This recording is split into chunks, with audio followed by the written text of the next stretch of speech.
Alright guys, it's going to be the last game of this series, game number 6. It's going to be spawning in the top right. We're going to Pebble444 competing for A Team's DeSPA.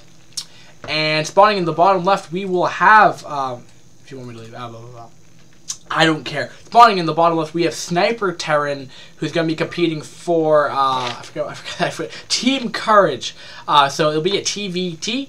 The yellow Terran or SniperTerran is averaging 273 and maxing at 416. I have a feeling this guy is not a D rank player or just has an insanely high APM. Either way, from that statistic, that seems to be more of like a higher rank, higher APM that I normally see in replay of the week that are more higher, tend to be higher league players. But besides the point, Pebble444 is going to be averaging 126 and 213. So now as we and also Match Point, the map is my second favorite map because it's just so diverse, and your main isn't huge, but it's decent size. It's not bad by any means. Oddly enough, I've never seen this place exploited as much, but you could probably do a drop or something over here, as it's pretty open, and you can also put siege tanks flying here if you were to put your tech buildings there. But I think this map, you have a really small choke here, your naturals here, and it's pretty small choke, especially since this mineral field's blocking that even more. So, and then you have a gasless third, or you can take this expand down here, or take this awesomely, really awesome base over here. It tends to be like people put like pylons here, and then it's like defense cannon or like tower defense where they put the cannons. I'll put like 1,000 cannons here. And people will do drops over here, tend to break that base, and that's pretty much the map. Some pretty interesting stuff. I'll see how this game goes out. This will be the last game of the night, and potentially for some part of the week.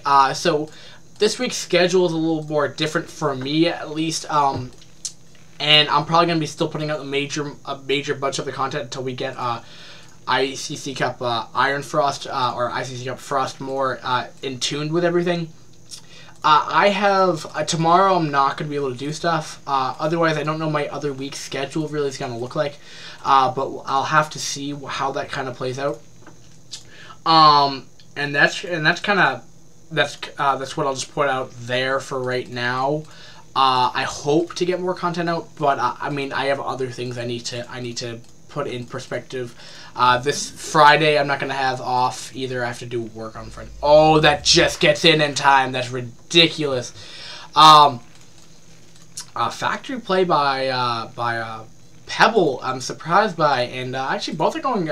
Actually, no, I'm not surprised with that, because when I played TVT, they're probably going early vulture play. Nothing actually too out of the ordinary.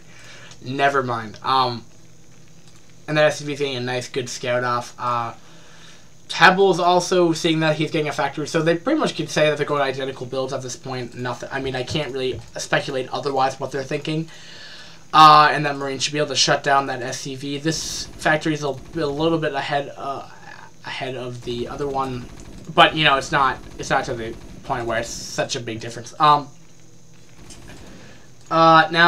if SniperTerran's able to win a victory here, which I'd say he's the favored one just by the APM, but again, Pebble might have a lower APM, but 126 actions per minute utilized to an individual task, or most of it, is pretty amazing if you can do that. So I've seen players that are like that, and he could be one of them. I don't know him specifically, so I don't know.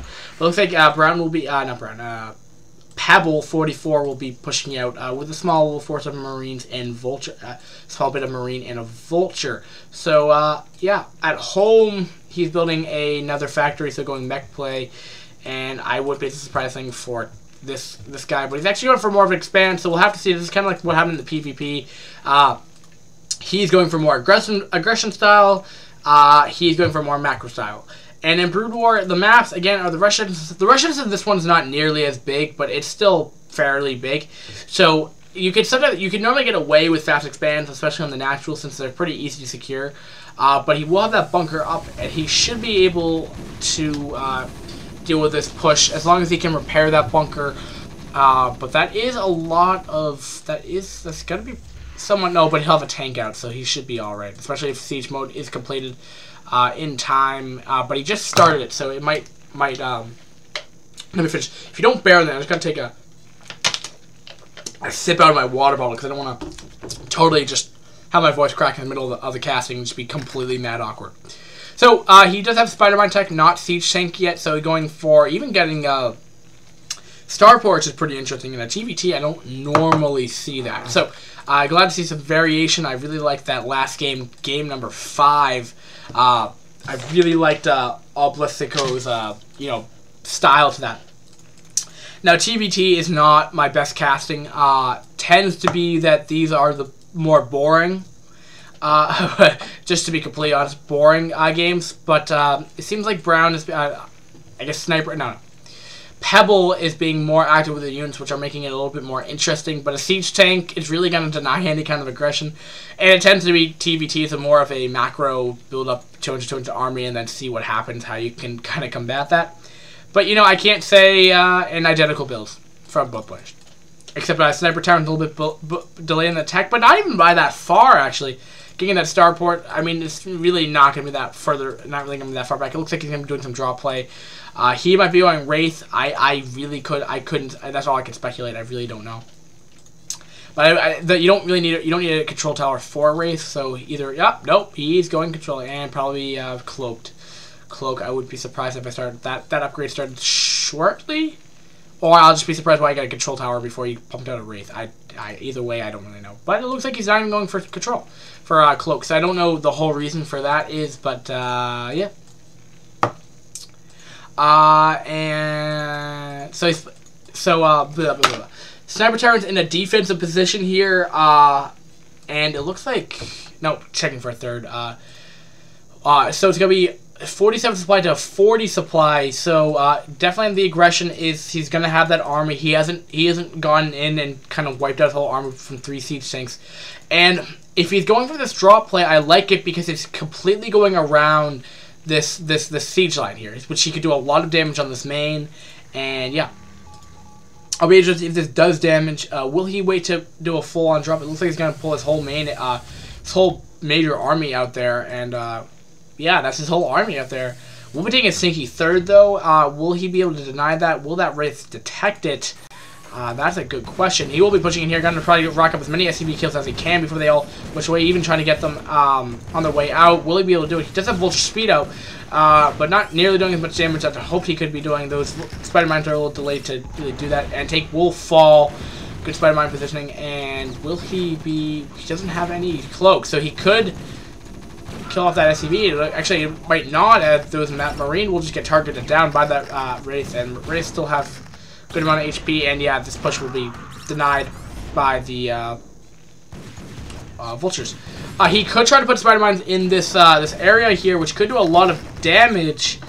We'll be able to get one more. He will be able to do some more. Not super effective, but he did deny mining, but this third is still going up, so that he could have kept his army and potentially done that, but again, that's just speculating if he knew of that, and you don't know everything that happens in the StarCraft game. I can tell what everything is going on, and I wish I could do that when I'm playing games to make it more balanced for me, because I suck at this game, but hey, stuff happens, you don't always make the best decisions in the game, and then you also, sometimes playing a game clouds your judgment calling, because I could say everything. I probably know all the timings, or I'm starting to get familiar with like all the timings to each matchup for everything, except for the fact that when I play, I just completely disregard all that information because I'm just like, yo, what do I do now? Because you're so concentrated on everything else, you're not really paying attention to that.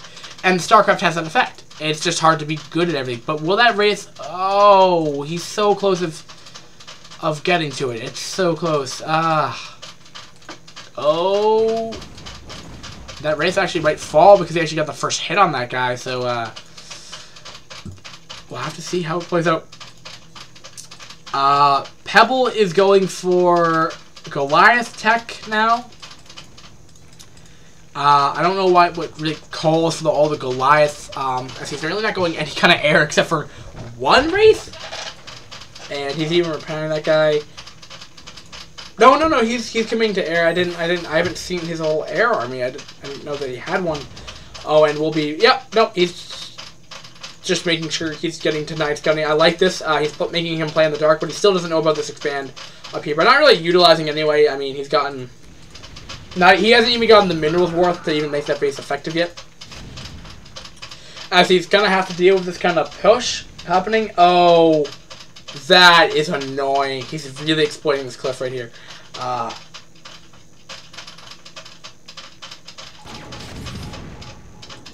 Oh, and he'll get the first shot, so, yeah, he'll be able to... Oh, no, but he'll have a Goliath, though, which is always good to have. And this is really going to be hard for him to break, because, you can't really move into a siege line without getting your own siege lines being busted at first. So you're going to really have to need to deal with that, queuing up more SCVs. I don't know what the whole point... Oh, I don't know where that SCV is going, but it'll be a 2-base Terran versus a 3-base Terran, so we'll have to see if he's going to be aggressive enough to do damage.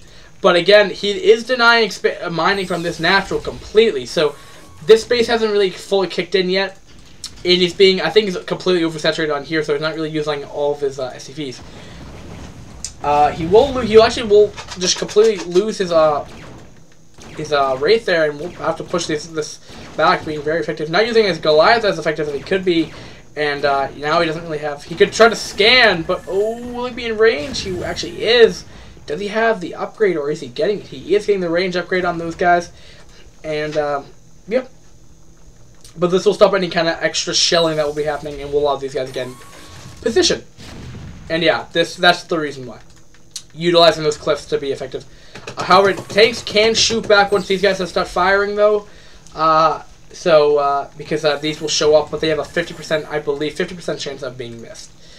He will be taking his own expand, and I'm just still surprised by the fact that he hasn't really looked at that base entirely yet. Excuse me.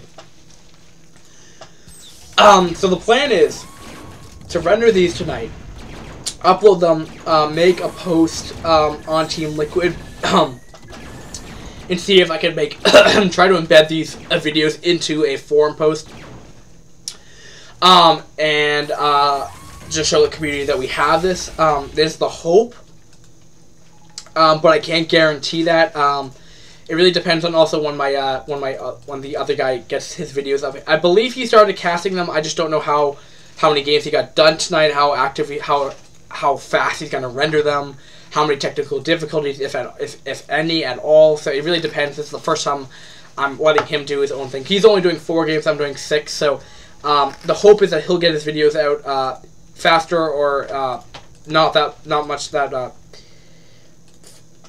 Faster than me, faster than I, or just get them out in a timely fashion. That's the hope. Because this stuff is kind of time sensitive when you get it, because people aren't going to be that interested in week 4 when it's week 6. Because week 6 is almost about to begin, but I don't have week 5 yet. Replay says because week 5 replay pack starts in. It comes out on Wednesday. That's kind of why I'm guessing it's good. So we'll be pushing up here. We'll lose. Excuse me, SniperTerran doesn't really have much right now. He's kind of out of position to really deal with. He doesn't really have anything, actually, when I think about it.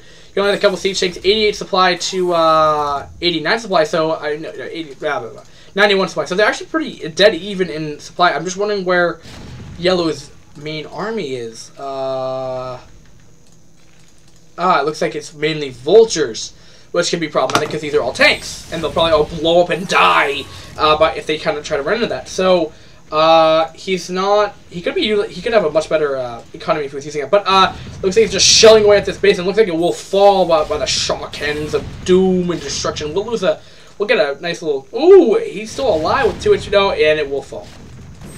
Another siege tank going out there, trying to, and just ultimately dies, and we'll have to push this base away, which will deny his natural. It's kind of funny. This is just all spider mines, and we'll try to go up here with vultures and siege tank.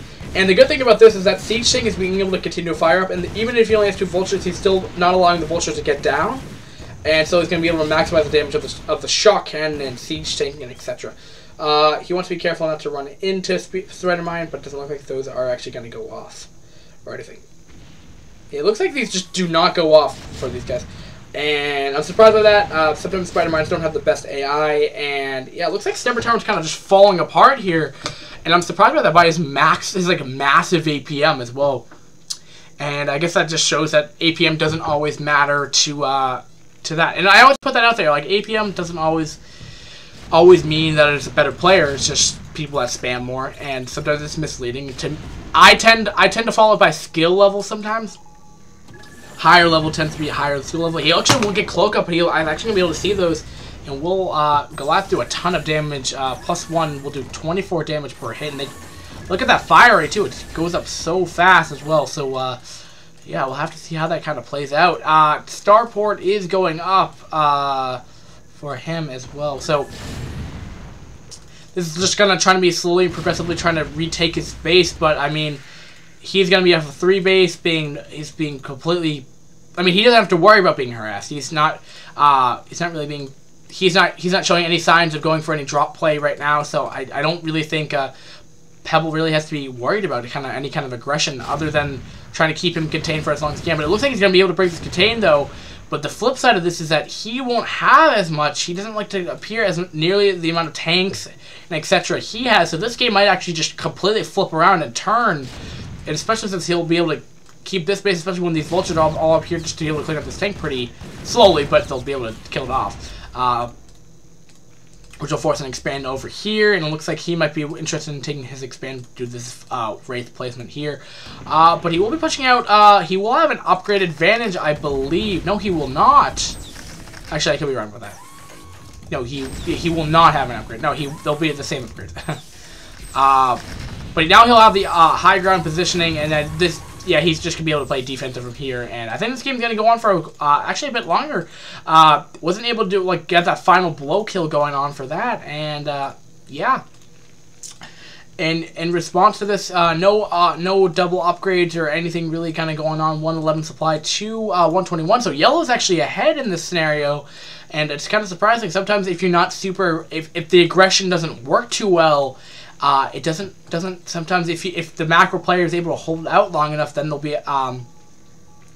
they'll tend to overcome, which and that's the scenario I find myself always in. And I mean, StarCraft 2 more, because I play StarCraft 2 more, but I haven't touched that game in like 2 to 3 weeks. But that tends to be what happens a lot in StarCraft 2, and this game it's no different.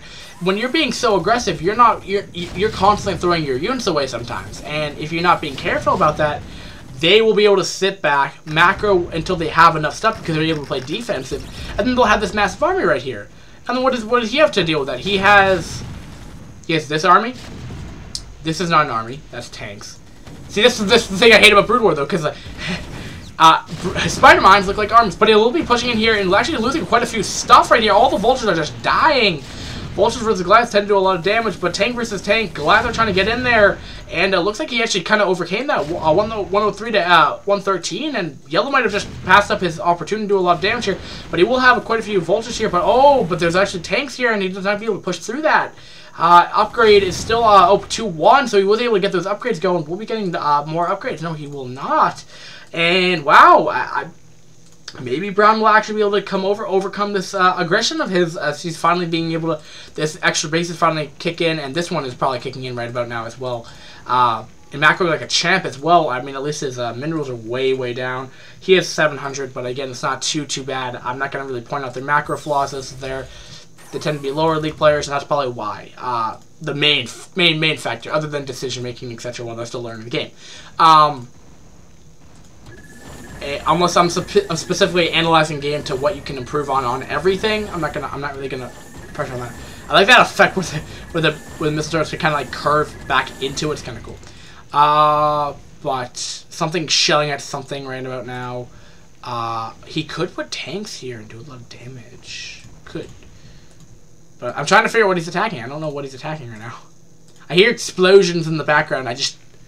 But that happens anywhere over the map, and it looks like definitely Pebble is really Pebble is really doing has a lot of map control right now. Has a lot of the bases. There aren't a lot of bases on map points, but it looks like this is going to be the final push of him. Actually losing a lot of. Oh, that was devastating.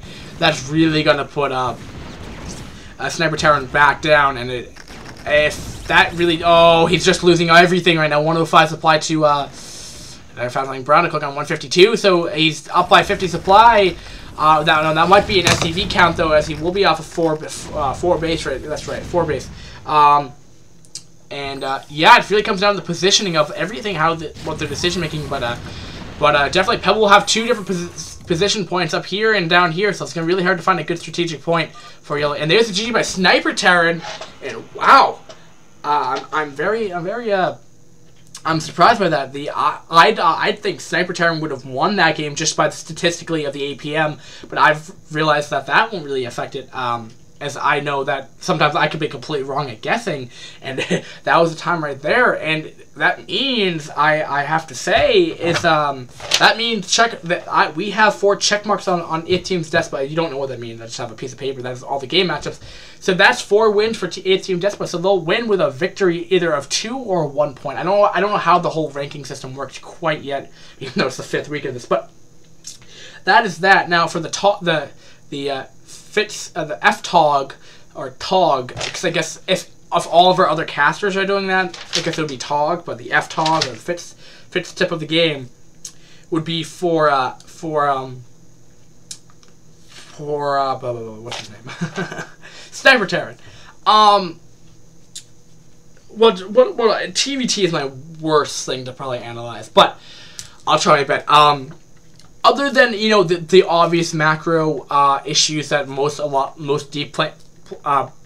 D-rank players run to, obviously that's an issue, but I don't think that's really what you need, because every D-rank player, I think, struggles with that. I think might have been a problem is that early third wasn't being utilized as much as it could have been, which could have affected it. Also, running into I think since you had a starport up and you must have been getting your upgrades I don't think were as nearly as good either. But I think what really hurt you, especially that later push, is that you lost like 50 supply and just misclicking into a spider mine. And I think something to combat that is getting a science vessel up to just scout ahead and then attack those, which would definitely help you in the longer run. Also, try to do more drops, because when you're being contained, something that you can always do, so either A, try to look out for more of those spider mine traps, 2, try to maybe do a drop when you're contained, because if he's going for more of an aggressive style, the most likely what you can do, especially if you're around the same level, I know Brood War doesn't tend to be like that, but you guys seem around the same ranking style and etc. Most times, if you can hold out a super aggressive Terran, especially ones that are constantly attacking at you, as long as you're able to hold your expand, you're going to have a macro advantage. And if you can capitalize on that in macro, like a champ, and have more stuff without losing your army, you're going to be able to come up on top, especially in engagement. Then you can either A, play a little more risky and try to finish him, or B, try to take more expands. Now that's up to you how that goes. Or B, try to take or do drops, because what's he going to do? He's rallying his units up to your base. So if you're able to go around the corner of the map into a drop, what can he do? He's already wasting all of his minerals on units, and they're all being rallied down, and then they're going to be out of position to deal with that if you're doing a vulture drop of some sort, and that will delay his mining, which will allow you to get off your bases, which will leave him susceptible. Now he has to split up his APM between his 126 APM between fighting off your push in his main and trying to make sure that he's not making stupid decisions back at his base. So you're kind of really capitalizing on that, which will really definitely help. And I know for especially attack when you're trying to do a push and trying to defend, it's really hard to do that, because you tend to make a lot more mistakes. And I think that's really where you could have done, where you could have really shined in this game. And I was just surprised how you just kind of lost a lot of stuff. Not saying you're a bad player, it just happened to be like that. So, great game by both players. Good game to end it. And I've been casting for, I think, like 2 hours now. But, great nevertheless. And I'll catch you guys next time. Hopefully I can get, hopefully we'll have 2 series done by Wednesday, uploaded, and up to those shining skills, and hopefully they'll be all edited without any errors. And I hope you guys have enjoyed this series. Maybe I can try to get one in by Wednesday, maybe, but I'll try to work on that. And replay of the week stuff, I don't know. Hashim has yet to get back to me, so we'll have to see how that comes down. All right, thanks guys for watching, and nice to see how fit is out of your hair. And I hope you guys enjoyed the F-Tog of this video. Peace, guys.